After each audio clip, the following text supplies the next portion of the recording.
Hi, today I'll be showing you this. It's the Panasonic TX-49FX650. It's one of the new models in the 2018 range of Panasonic televisions. What I'll do is, first of all, we'll get it unboxed, set up, and then we'll give you a demonstration of it to see how good it really is. So the first thing to note, I've unboxed it and I've just put it onto a table stand at the moment.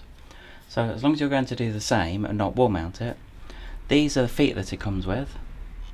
Now on this TV you've actually got the choice of two positions to put the feet, and what this means is this determines how far away from each other the feet are. On some of the older Panasonic TVs the feet were very wide, and it meant that basically when it was sitting on a TV stand, the stand had to be very wide to accommodate the feet. But what they've learnt this year is to put provisions in place to have the feet a bit more in the middle. So what I'll do, first of all, if they're on the right outside, the dimension there, so the space you need is at least 98 centimeters. So basically you'd need a metre wide stand for it to sit on, whereas if they go in the middle, which will be a much more popular option, then that is around 59-60 centimeters.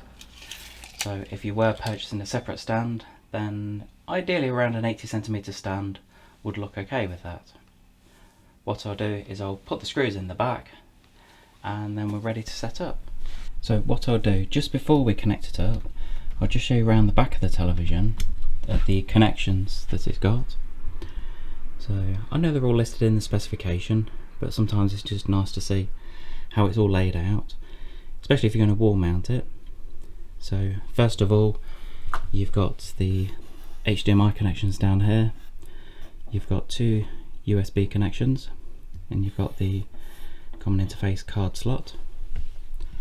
You've got an Ethernet connection here and the aerial socket.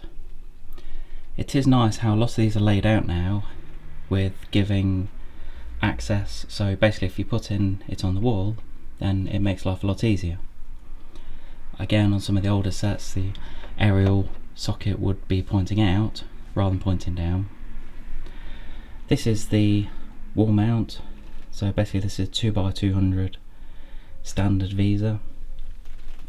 That's a fairly universal connection and there's a huge number of brackets on the market to fit. You've got the mains connection just in the middle there.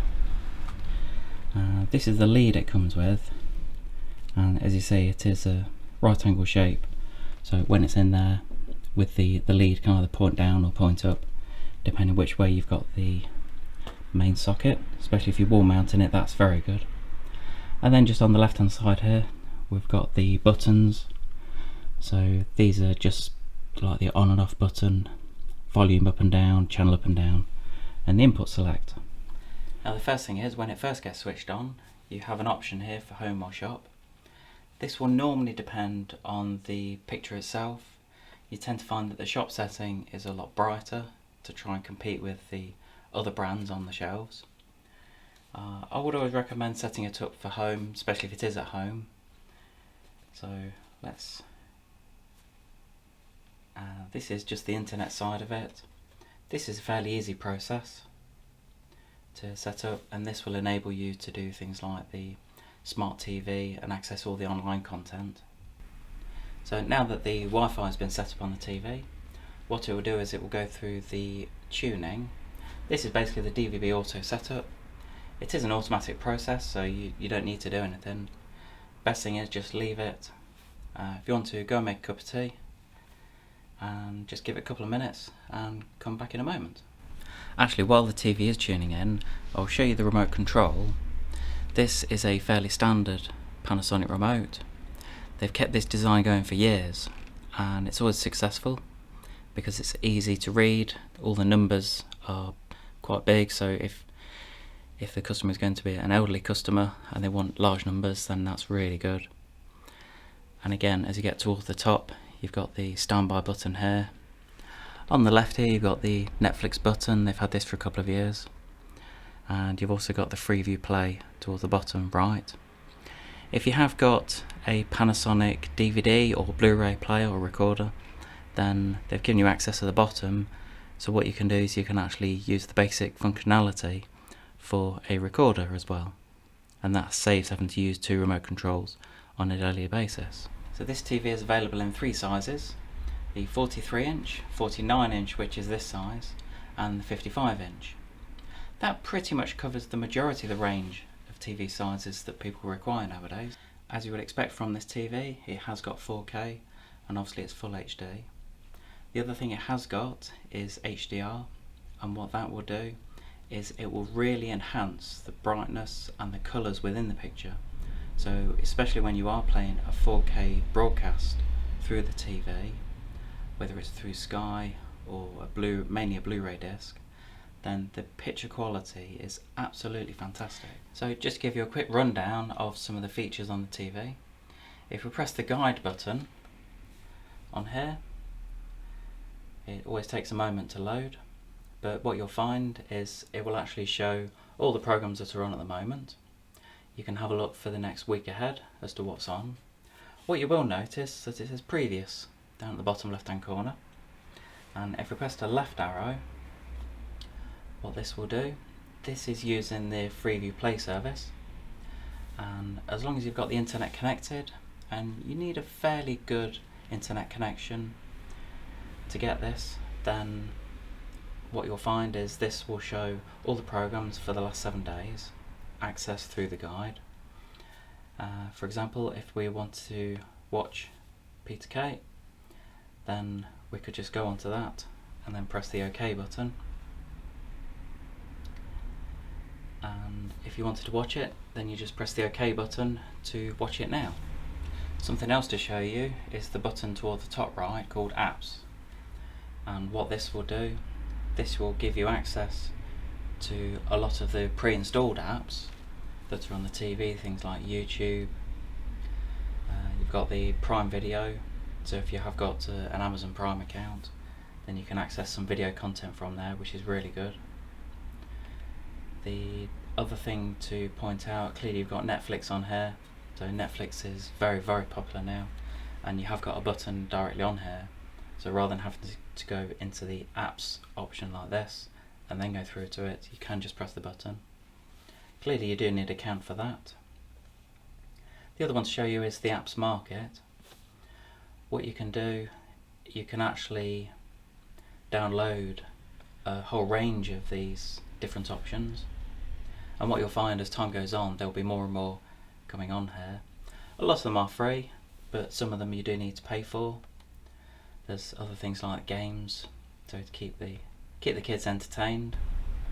Another feature you've got on this TV is called Swipe and Share, or mirroring. It's a similar concept, and what this will do, basically any information you've got stored on a mobile device, like a phone or a tablet, you can send the information from there to the television.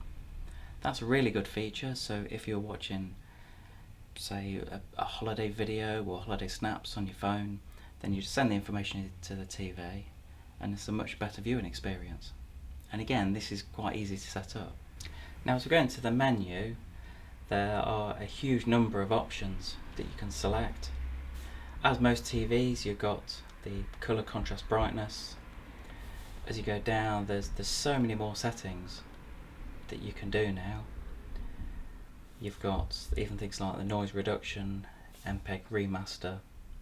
So a lot of these that are clearly these are just the settings when it's come out of the box, but once you've got the TV all set up to how you want, then that can make a big difference. The other option is the sound. What you will find, because a lot of these TVs are very thin, that the speakers inside are fairly average. The sound is not fantastic. We always recommend getting something like a sound bar or a sound base to go underneath the television, and that will really enhance the sound quality.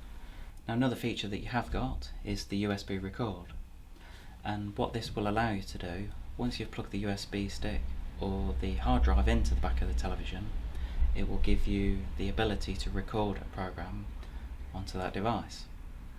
Just to note that you can only record the program that you're watching, so you won't have the option to record, say, BBC and watch ITV at the same time. So it is fairly limiting, but they still give you the option to do it. Another thing to point out is that within the apps you have got the browser, and what this will do is it does give you access to the internet. Clearly it's got the Panasonic website as standard.